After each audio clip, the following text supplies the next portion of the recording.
मुद्रास्फीति इन्फ्लेशन यानी कि महंगाई, इसका मतलब होता है, मुद्रास्फीति का मतलब है मुद्रा में जब गिरावट की स्थिति आती है। वस्तुओं व सेवाएं दो पर लागू होती है। लागू प्लस मूल्य स्तर में लगातार वृद्धि को मुद्रास्फीति कहलाते हैं। इसको लॉन्ग टर्म में इसको माना जाता है। व्यक्ति की क्रय शक्ति में गिरावट होती है।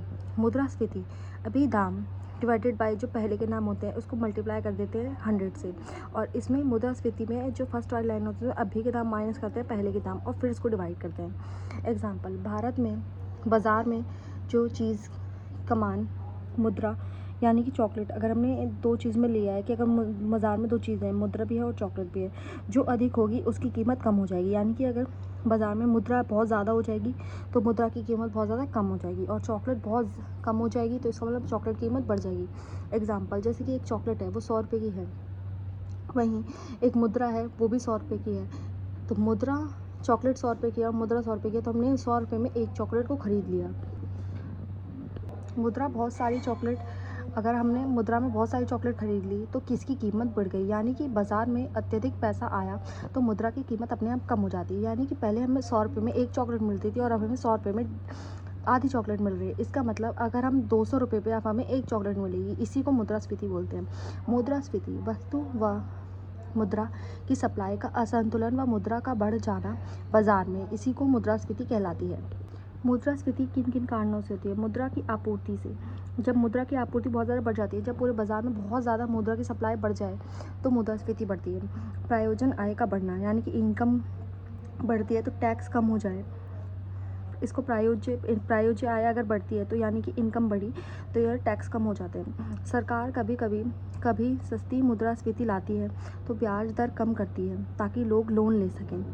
सरकार सामाजिक व्यय बढ़ाती है, जिससे यानी स्कूल हॉस्पिटल फ्री ये सब करना तो लोगों के पास पैसे को यूज़ कर सकें। घाटे का वित्त पोषण के लिए नोट का छापना, निर्यात का बढ़ना, आपूर्ति का कम होना। सरकार ऋण चुकाती है तो भी मुद्रास्फीति बढ़ती है। मुद्रास्फीति के प्रकार, मुद्रा की स्फीति के प्रकार होते हैं गति के आधार पर। सबसे पहले होती है रेंगती हुई मुद्रास्फीति। ये थोड़ी सी मुद्रा की स्थिति होती है, ये लॉन्ग टर्म तक होती है और इसमें अर्थव्यवस्था इसमें अच्छी रहती है। यानी कि रेंगती हुई मुद्रास्फीति में बहुत कम मुद्रास्फीति होती है और ये एक समाज के लिए थोड़ी ज़रूरी भी है। चलती या दौड़ती मुद्रास्फीति ये थोड़ी तेज़ होती है, ये कंफर्ट से ज़्यादा होती है। लोग चीज़ों का भंडारण करने लगते हैं, इतनी बढ़ जाती है थोड़ी बहुत कि लोग चीज़ों को बचा के रखने लगते हैं ताकि मतलब कल को इनके प्राइजेस चीज़ों के और बढ़ें तो बाद में कोई दिक्कत ना हो। तीसरी तीव्रगामी, जो 2 से 3 डिजिट्स महंगी हो जाती है कोई भी चीज़, कि कोई चीज़ पे अभी 70% बढ़ी है तो वो 250% उस पर ज़्यादा टैक्स लगने जाता है। अर्थव्यवस्था में इसका प्रभाव होगा, क्रय शक्ति कम हो जाएगी, लोग चीज़ों को खरीदने की कम कर देंगे, निवेशकों की कमी हो जाएगी। चरम, जो सबसे हाइपर इन्फ्लेशन कहते हैं जिसको, इसमें करोड़ों की महंगाई बढ़ जाती है। जिम्बाब्वे में इसमें एक बार हुआ था 2008 में, लोग दूसरे देश की मुद्रा सोना में लेने लगे थे। लोग कीमत बढ़ने के डर से सामान लेते हैं और वह बाज़ार में मुद्रास्फीति बढ़ी जाती है, इसकी वजह से और मुद्रास्फीति बढ़ जाती है। मुद्रास्फीति, इसको मुद्रा अपस्फीति जिसको डिफ्लेशन कहते हैं, ये नेगेटिव मुद्रास्फीति होती है। इसमें चीज़ों के दाम निर्माताओं को नुकसान होता है, आर्थिक गतिविधि कम होने लग जाती है, इससे बेरोजगारी होती है, मुद्रा की मात्रा की कमी, मांग में गिरावट आती है। डिफ्लेशन में कीमत कम हो जाती है, एक्टिविटीज़ से कम हो जाती हैं। यानी कि देखो, किसी चीज़ की मांग कम होएगी तो डिफ्लेशन बढ़ेगा, इससे कीमतें कम होंगी, एक्टिविटीज़ कम होंगी, इससे बेरोजगारी बढ़ेगी और बेरोजगारी होगी तो इससे फिर दोबारा से मांग चीज़ों की कम होगी। इसको हम आर्थिक मंदी के रूप में भी जानते हैं। डिस्प्लेशन क्या होता है? धीमी इन्फ्लेशन, रेंगती हुई मुद्रास्फीति को डिस्प्लेशन बोलते हैं। मुद्रास्फीति के कारण मांग जनित मुद्रास्फीति, जब किसी चीज़ की मांग बहुत ज़्यादा बढ़ जाती है तो उसकी सप्लाई अपने आप कम होती है। विकास, जिससे हम विकास भी कहते हैं। मुद्रा जब बढ़ती है तो सरकारी व्यय भी बढ़ जाते हैं, इससे लोगों का जो टैक्स होता है वो कम हो जाता है। लागत प्रेरित मुद्रास्फीति, उत्पादन के लिए आवश्यक माल का प्राइस में जब बढ़ जाती है तो मुद्रास्फीति बढ़ जाती है। प्राइस में मजदूरी बढ़ी व लागत फिर बढ़ गई, यह जमाखोरी, इससे टैक्स बढ़ता है। ख़राब मानसून आता है और सप्लाई चेन ऑफ प्रॉब्लम्स बढ़ती हैं। रुपए का अवमूल्यन होता है, पहले जैसे कि $1 में हम 70 रुपये की चीज़ खरीदते थे, अब हम $1 में 100 रुपये की चीज़ें खरीदेंगे, तो उत्पादन का के वजह से भी इसको मुद्रास्फीति कहते हैं। संरचनात्मक कारणों की वजह से अधोसंरचना की कमी के कारण भी लागत बढ़ती है। इस वजह से भी मुद्रास्फीति बढ़ जाती है। मुद्रास्फीति के क्या क्या प्रभाव होते हैं? देखो, किसी चीज़ की भी क्रय शक्ति कम हो जाती है कि इंसान चीज़ों को खरीदना कम लगते हैं। लेनदारी व देनदारी के साथ क्या होता है? जो लेनदारी होते हैं उधारकर्ताओं को नुकसान होता है इसमें, और जो उधार देते हैं उधारदाताओं को इसमें नुकसान होता है और उधारकर्ताओं को इस पर लाभ होता है। बचत क्या है इसमें? अल्प अवधि में तो लोग खूब सारा बचत करने लग जाते हैं, पर दीर्घकालिक में जो बचत है वो धीरे कम होने लग जाती है। ब्याज पे इफेक्टिव ब्याज पे बहुत ज़्यादा नुकसान होता है, मतलब उस पर फ़र्क पड़ता है। बैंक जमा पर ब्याज बढ़ने लग जाता है और ऋण ब्याज पे बढ़ने लग जाता है। वहीं निवेश अल्पकाल में बढ़ने लग जाता है और दीर्घकाल में कम होने लग जाता है। व्यय की कमी हो जाती है, मांग बढ़ने लग जाती है। रोजगार शुरू में तो बढ़ता है, लेकिन बाद में धीरे धीरे कम हो जाता है। अंकित मूल्य, वहीं अब क्या होगा? इसमें टैक्स बढ़ जाएंगे, थोड़ी बहुत नुकसान होगा। विनिमय दर, देश की कीमतें कम होने लग जाएंगी। मुद्रास्फीति अगर थोड़ी हो तो नॉर्मल होती है, मुद्रास्फीति थोड़ी से बिल्कुल बीच में हो तो बहुत अच्छी होती है, और ज़्यादा हो तो बहुत ज़्यादा ख़राब हो जाती है। इसमें योजना बनाना मुश्किल हो जाता है। फिलिप्स वक्र भी इसमें आता है। फिलिप्स पर मुद्रास्फीति व बेरोजगारी के अंतर को बताता है कि मुद्रास्फीति जितनी बढ़ेगी बेरोजगारी उतनी, कि अगर देखो बेरोज़गारी यहाँ पे है तो मुद्रास्फीति इतनी सारी बढ़ जाएगी। अगर बेरोज़गारी इतनी कम है तो मुद्रास्फीति थोड़ी नॉर्मल है। लेकिन 17 दशक में मुद्रास्फीति की 6% बढ़ी है ज़्यादा, व मुद्रास्फीति 7% तक। तो इसमें एक अपवाद भी है। इसमें अब हम जानेंगे स्टैग्फ्लेशन के बारे में। स्टैग मतलब कम वृद्धि कम मांग, और इन्फ्लेशन मतलब अत्यधिक बढ़ना। जब वृद्धि कम पर मुद्रास्फीति अत्यधिक बढ़ जाती है तो मुद्रास्फीति का बाह्य कारण हो जाता है। स्काइफ्लेशन का मतलब है कुछ चीज़ें के दाम बढ़ते हैं बाकी के नहीं। मुद्रास्फीति डायरेक्टली प्रोपोर्शनल होती है, इनडायरेक्टली प्रोपोर्शनल होती है बेरोजगारी के। स्टैग्फ्लेशन सरकार के लिए जटिल प्रक्रियाएं होती हैं। मुद्रास्फीति व आर्थिक विकास ये एक दोनों के इनडायरेक्टली प्रोपोर्शनल होते हैं। अगर मुद्रास्फीति बढ़ती है तो आर्थिक विकास भी इसमें थोड़ा बहुत बढ़ता है। डिफ्लेशन का मतलब होता है बेरोजगारी व मंदी में सरकार वित्त पोषण करती है व सुविधा बढ़ती है। इसमें टैक्स कम हो जाते हैं और ब्याज कम हो जाता है। हेडलाइन मुद्रास्फीति इसमें समाचार पत्रों में आती है। उपभोक्ता मूल्य सूचकांक में वृद्धि पर आधारित का सूचकांक होता है। कोर मुद्रास्फीति है खाद्य प्लस ईंधन के अलावा ताकि वस्तुओं पर मुद्रास्फीति होती है, और इसका अंतराल होता है। अंतराल दो प्रकार का होता है। एक होता है मुद्रास्फीति जिसमें मांग और आपूर्ति की बात होती है। एक होता है अपस्फीति जिसमें आपूर्ति और मांग की बात होती है। एक होती है मुद्रास्फीति का स्पायरल। इसमें क्या होता है? धन बढ़ता है तो इंसान का वेतन बढ़ता है। उससे क्या होता है? धन बढ़ेगा तो मुद्रास्फीति बढ़ेगी, मुद्रास्फीति बढ़ेगी तो इंसान का वेतन बढ़ेगा, वेतन बढ़ेगा तो इंसान की धन भी बढ़ेगा। क्या हम मुद्रास्फीति को एक टैक्स कह सकते हैं? हाँ, हम कह सकते हैं। संकेतक उत्पादन मूल्य सूचकांक, इसको पीपीआई बोलते हैं। इस पर उत्पादन के कारकों के हिसाब का मूल्य होता है। थोक मूल्य सूचकांक, इसको एचपीआई बोलते हैं। इसमें थोक स्तर पर वस्तुओं के दाम में परिवर्तन व सेवाएं को शामिल परिवर्तन की सेवाओं में शामिल नहीं किया जाता है। इसमें प्रतिनिधित्व टोकरी द्वारा उसमें सब खर्च आधार पर चेक करते हैं। यह वाणिज्यिक उद्योग व मंत्रालय चेक करता है। वर्तमान में प्रतिनिधित्व टोकरी में 697 समान है। वहीं उपभोक्ता तक व टैक्स इसमें शामिल नहीं होते। आधार वर्ष इसका 2011 नहीं 2022 से 23 रख दिया गया है। इसमें 3 श्रेणियाँ हैं। प्रथम श्रेणी ईंधन विनिर्माण, प्राथमिक में 22.62 है, ईंधन में 13.15, विनिर्माण में 64.34। इसको प्रतिनिधि टोकरी में इसको गिना जाता है। उपभोक्ता मूल्य सूचकांक, इसमें उपभोक्ता क्या मुद्रास्फीति झेल रहा है उस हिसाब से देखा जाता है। यह खुदरा स्तर पर भी इसमें होता है, जिसमें ग्रामीण क्षेत्र अलग होते हैं। शहरी क्षेत्र में इसमें टैक्स एडेड होते हैं। ग्रामीण क्षेत्र में कृषि मजदूर और औद्योगिक क्षेत्र होते हैं। मुद्रास्फीति के लक्ष्यीकरण मोस्टली इस पर होते हैं। एनएसओ जारी करता है इसको। आधार वर्ष इसको 2022 से 2023 मान लिया गया है। सीपीआई के कारण इसमें पीडीआर से बड़ा है। खाद्य पदार्थ पर इसका महत्व देना है। आधार प्रभाव क्या होता है? आधार प्रभाव है पिछले वर्ष की कीमतों का मुद्रास्फीति की गणना में उस पर क्या प्रभाव पड़ा। जैसे आज के समय में कोई चीज़ 40 की थी, उस पर वो अगले साल 80 की हो गई, इसका मतलब उस पर 100% ग्रोथ हुई। अब कोई चीज़ है इस साल 80 की थी फिर 90 की हो गई, उसमें केवल 12% की ग्रोथ है। आधार का छोटा बड़ा प्रभाव पड़ता है। बॉन्ड क्या होता है? ये बॉन्ड एक कागज़ की तरह होता है जिस पे लिखा होता है कि कितना प्राइस दे रहे हैं, कितनी रेट पर देना और कितना इंटरेस्ट लगेगा, वो सब लिखा होता है। और यह उधार देने के लिए उधार देने वालों को दिया जाता है। नई मुद्रा छापने पर सबसे ज़्यादा मुद्रास्फीति होती है। मुद्रा का गिरना से मुद्रास्फीति बढ़ती है। वहीं अब हम जानेंगे मौद्रिक नीति के बारे में। केंद्रीय बैंक द्वारा मौद्रिक मुद्रा का कुल मात्रा को निर्यात करना व आर्थिक विकास को बढ़ावा देने की पूरी प्रक्रिया को मौद्रिक नीति कहते हैं। इसकी प्रभावित करने वाली चीज़ें हैं मुद्रास्फीति, मांग, उपभोग और निवेश। ये दो प्रकार की होती है, एक होती है विस्तारात्मक, एक होती है संकुचन।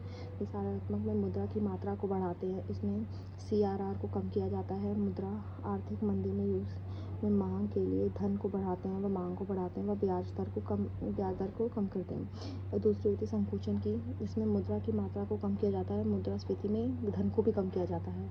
विस्तारात्मक मौद्रिक नीति क्या होती है, इसमें ब्याज दर को कम करते हैं, CRR व SLR को घटाते हैं। सरकारी प्रतिभूतियाँ जैसे कि बॉन्ड्स ये सब खरीदते हैं, व सरकार बॉन्ड पैसे देती है, इसको लेते हैं।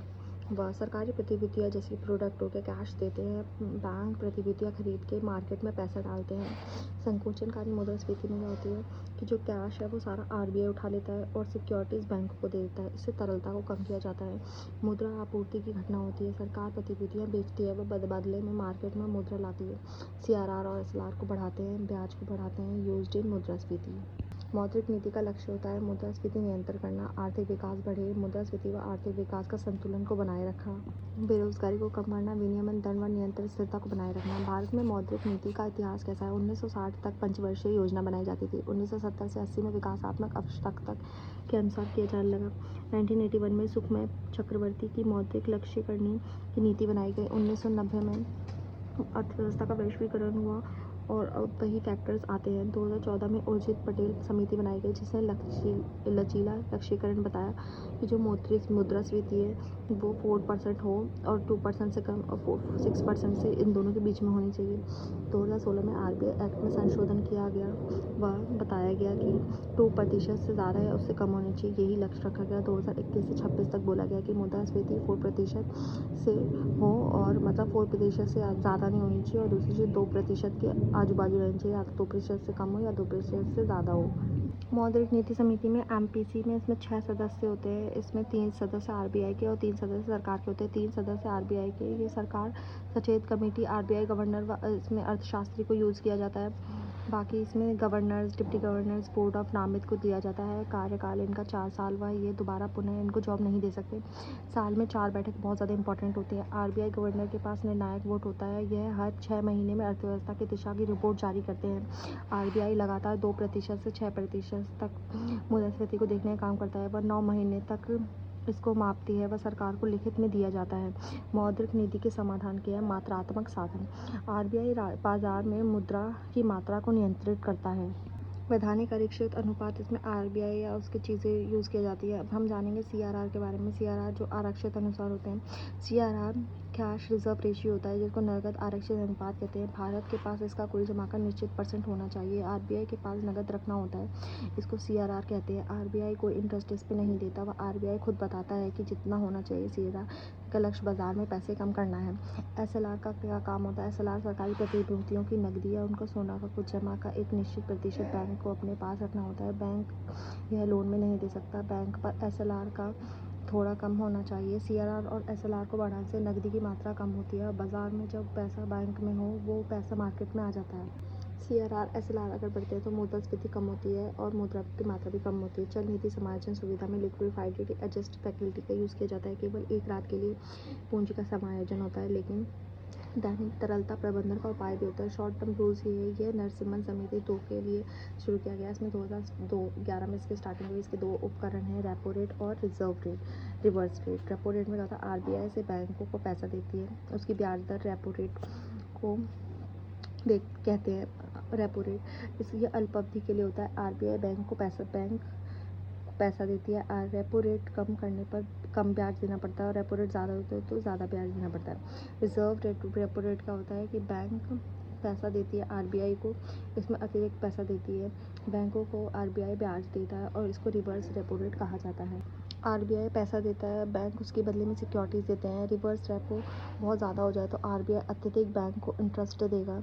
बैंक मार्केट से ज़्यादा पैसा RBI को देंगे, यानी कि सिक्योरिटीज़ RBI को देंगे। रेपो रेट और रिवर्स रेट दोनों में मनी की तरलता को कम किया जाता है। मुद्रास्फीति बढ़ती है तो रेपो प्लस रिवर्स रेट दोनों बढ़ जाते हैं। वह मंदी होती है तो रेपो और रिवर्स रेट दोनों कम हो जाते हैं। प्रवर्तनीय रिवर्स रेपो, इसमें क्या होता है, आरबीआई 100 करोड़ यानी कि इस हिसाब से एग्जाम्पल इतने देती है। रिवर्स रेपो दे के इनकी कीमत एडजस्ट करती है। रिवर्स रेपो नीलामी कर इनको दी जाती है। इसमें कॉरिडोर का यूज़ किया जाता है। जो रेपो रेट होती है वो एमएसपी में 0.2 से ज़्यादा होती है तो सीमांत स्थायी सुविधा की जाती है। 0.2 से कम होती है तो स्थायी जमा सुविधा की जाती है, जिसको एसडीआर बोलते हैं। उर्जित पटेल समिति ने इसको लागू किया। बैंक अल्पावधि के लिए जो पैसा देंगे तो आरबीआई कोई सिक्योरिटी नहीं लेगा। आरबीआई रेपो से 2.5% तक कम रेट पर तरलता कम करने के लिए पैसा ले सकते हैं, जिसको एसडीएफ बोलते हैं। एमएचएफ वो है, यह एक प्रकार का दंड है, दंडात्मक ब्याज पर। बैंक को जितना पैसा चाहिए तो बैंक 2% तक एसएलआर यूज़ कर सकता है। एसएलआर आरबीआई की गिरवी रखकर कर्ज लेते हैं। इससे रेपो से 2.5% ज़्यादा देना होता है इस दंड में। बैंक दर दीर्घावधि ऋण की ब्याज दर है। ओपन मार्केट ऑपरेशन ओएमओ कहते हैं। ओपन मार्केट में आरबीआई सिक्योरिटी खरीदता है, वह पैसे कम करने के लिए वह इसको बेचता है, पैसा कम करता है। इसमें बैंक विनियमन स्थान कंपनी को भी बेचते हैं। इसमें 2021 में रिटेल्स डायरेक्ट योजना बनी, वह आम आदमी थी। इसमें आरबीआई से क्रोध सिक्योरिटी खरीदी व बेची गई। ऑपरेशन ट्विस्ट में आरबीआई बोर्ड को कराता है, बताता है कि गवर्नमेंट सिक्योरिटी खरीदने में इंटरेस्ट बढ़ता है व घटता है। गुणात्मक तरीका इसका क्या है, डाउन पेमेंट बढ़ाना। इसमें क्या होता है, लोन की मात्रा कम होती है व तरलता कम होती है। क्रेडिट राशनिंग में क्या होता है, कुछ क्षेत्र में लोन न देकर इस पर नियंत्रण किया जाता है। नैतिक शक्ति में दंडिता का काम कर सकते हैं। वह प्राथमिक क्षेत्र में लोन देने के लिए, यानी भारत में प्राथमिक प्राप्त क्षेत्रों में कुछ लोन का एक निश्चित अमाउंट प्राथमिक क्षेत्रों के लिए भी देना पड़ता है। जैसे कृषि क्षेत्र में 18%, सूक्ष्म उद्योग में 7.5%, कमजोर वर्ग में 12%, क्षेत्र में 2.5%। बैंक ए जो 40% तक का लोन अपने पास और 45% तक का लोन देते हैं, वहीं बैंक बी जो 35 से 5% तक का देते हैं। इसमें क्रेडिट दिया जाता है ताकि इसका लक्ष्य पूरा हो सके। बेस रेट क्या होता है, ये उसी में होता है। Benchmark prime lending rate BPLR में इसमें 2003 में किया गया। इसमें 2 बेस पर होते हैं। 2010 में एमसीएलआर में सीमांत लागत आधारित दर को 2016 में किया गया। एक नियमित दर पर बेस रेट लोन में दे सकते हैं, इससे कम पर नहीं दे सकते हैं। एमसीएलआर एक निश्चित दर है, जितने में फंड लिया उतने में ही लोन लिया जाता है। भारत में मौद्रिक नीति की चुनौतियाँ क्या हैं, बजट की आदत लोगों का नियंत्रण से पूरे परे के कारण है। मानसून खराब होता है तो तेल के कारण है। संरचनात्मक मुद्दे के कारण स्टोरेज की कमी है। भ्रष्टाचार, एनपीए बढ़ता है। आर्थिक समावेशन का अभाव है। अनौपचारिक ऋण व्यवस्था है। काला धन है। मौद्रिक नीति के घटक बैंक दर और खुले बाजार का संचालन इसके द्वारा होता है। प्राइम लोन उसको लोन देना तो जो लोन के लायक ना हो, वर्ल्ड कैश जितना कैश गले में हो।